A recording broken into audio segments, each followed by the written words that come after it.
चाहिँ यहाँनिर यसरी ठडिएको छ जसमा तपाईहरु आएर यहाँ चाहिँ तपाईहरु सेल्फी खिच्न सक्नुहुनेछ।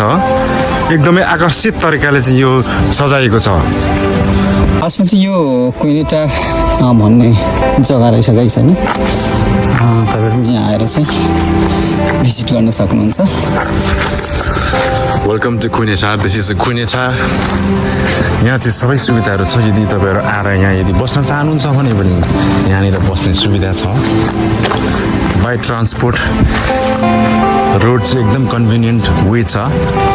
यो चाहिँ एकदम पर्यटकीय स्थलको लागि चाहिँ विकास गर्न खोजेको छ। हामी तपाईहरु हाइकिङ जान सक्नुहुन्छ माथि टुप्पोमा।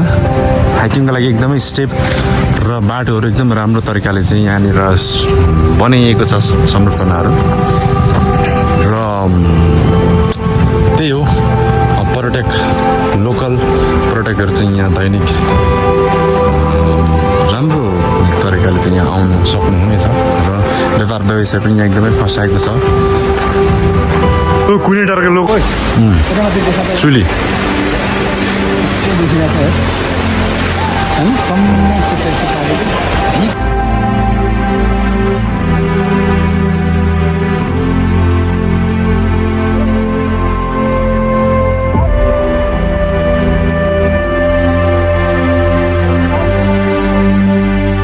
मेनली चाहिँ यो अब यहाँदेखि यता चाहिँ छैन, हाइकिङ लागि मात्र हो क्या।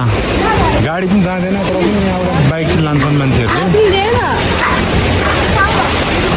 हामी आज माथि हाइकिङ कि नजाउँ कि क्रस गरेर मात्रै फर्किनु है। अनि कहाँ यहाँ भेटिसकिसक्यो। हामी आज माथि हाइकिङ कि नजाउँ कि क्रस गरेर मात्रै फर्किनु है।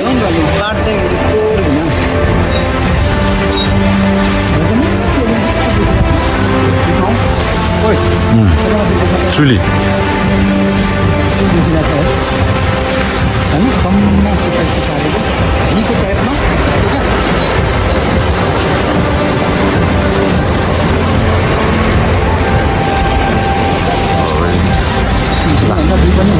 साइड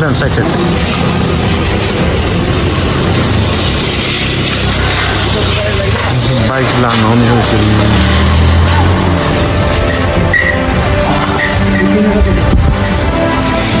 त्यसै गरी यहाँ चाहिँ कुइनेटारको लोगो देख्न सक्नुहुनेछ। यहाँ सेल्फी छान्न सक्नुहुनेछ। विशेष गरी यो लोकल टुरिस्ट लगायत सबैलाई यहाँ आकर्षित गर्नको निम्ति यो कुइनेटार आई लभ कुइनेटारको यहाँनिर चाहिँ हामी लोगो देख्न सक्छौँ। यो कुइनेटारको लोगो चाहिँ यहाँनिर यसरी ठडिएको छ जसमा तपाईहरु आएर यहाँ चाहिँ तपाईहरु सेल्फी खिच्न सक्नुहुनेछ। एकदमै आकर्षित तरिकाले चाहिँ यो सजाएको छ। दुई शब्द जाओस् न त। Hi guys, we're going to enjoy the forest. It's called hiking, right? This way is very beautiful.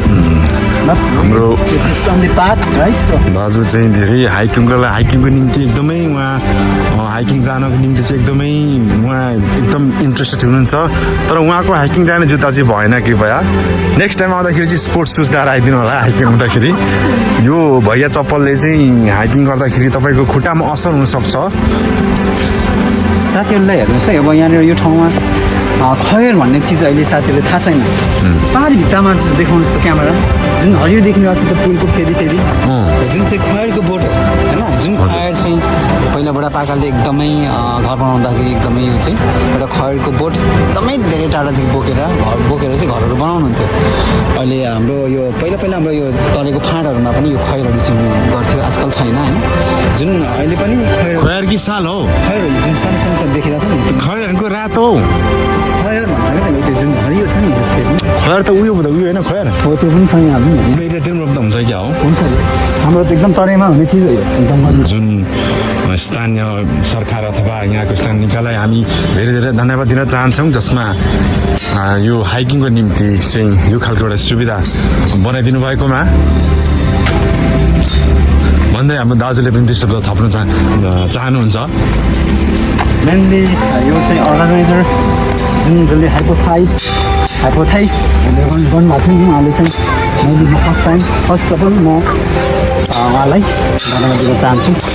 कुनै पनि चिजलाई बनाउनुभन्दा अगाडि परिकल्पना चाहिन्छ क्या त्यो पनि हो तर हाम्रो गाउँठाउँमा त जे कुरा पनि इस्टाब्लिस हुन्छ बनाइन्छ संरचना हुन्छ तर यसलाई फेरि रिपेयर गर्ने यसलाई मेन्टेनेन्स गर्ने चाहिँ हुँदैन क्या अब एकचोटि गऱ्यो बनायो नि अब यो खिन्छ के हुन्छ टुटफुट हुन्छ यसलाई चाहिँ फेरि यसलाई रिपेयर मेन्टेनेन्स गर्ने चाहिँ हुँदैन क्या त्यो चाहिँ हुनु पर्यो क्या एकचोटि बनाएपछि देखिराख्नु छ अहिले जमिन खाली भनेर ठाउँ छ जुन चाहिँ इभन त 65 सालमा चाहिँ तपाईँको त्यो इस्टाब्लिस भएको चिज हो तर अहिले जहाँ गएर हेर्न सक्नुहुन्छ त्यो चाहिँ एकदमै डिस्ट्रोय भइसकेको छ होइन रिपेयर छैन मेन्टेनेन्स छैन द्याट्स हरेक अहिले यो परिकल्पना गरेर बनाइन्छ र यो बाख्रा चढ्दाखेरिको गाउँको झझल्को कति आउँछ यसमा अलिकति सानो एक दुई सप्ताह जाउँछ न यो बाख्रा त मैले 50 पाल्थेँ जमानामा होइन गाउँमा भन्दै म हामी अगाडि गर्नु चाहन्छौँ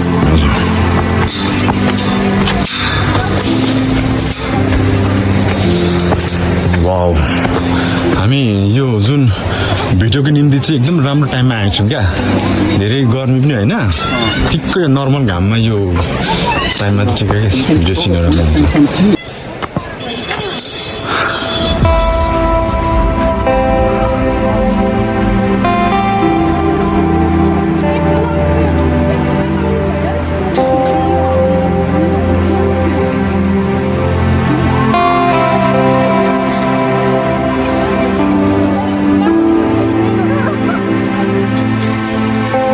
भाषीहरूले चाहिँ त्यस्तो जङ्गलहरू चाहिँ प्रायः र यहाँ के जानकारीहरू पनि यहाँनिर चाहिँ हाम्रो सुन्नेमा हिल यहाँनिर यसले चाहिँ सुन्नेमा हिल भन्ने भन्ने रहेछ होइन यो जुन काकुरालाई यसको अन्त सुन्नेमा हिल सुन्नेमा भनेको तपाईँलाई थाहा नै छ तारू शिवजी र के भन्छ पार्वती भन्छ हाम्रो यता हिन्दू ल्याङ्ग्वेजमा चाहिँ शिवजी र पार्वती भन्छ यता चाहिँ सुन्नेमा र पार्वती भन्छ होइन जसको सुन्नेमा हिल काठुरा सुन्नेमा हिल भन्छ इन्डिकेट गर्नुभएको रहेछ यो ठाउँलाई अनि अर्को नोटिफिकेसन हाम्रो चाहिँ के यहाँनिर चाहिँ माथितिर झन्डुङ्गी पुल तलतिर पक्की पुल बनोस् भएको हाम्रो रगत पसिना विकासको मूल बनोस् कोमल हृदयमा भिजाउने तिखा तिखा काँडा पनि सुन्नेमा पार्वणको आशीर्वाद सुन्दर फुल बनोस् सौजना फेरि किरा okay thank you very much for you रड दिस वान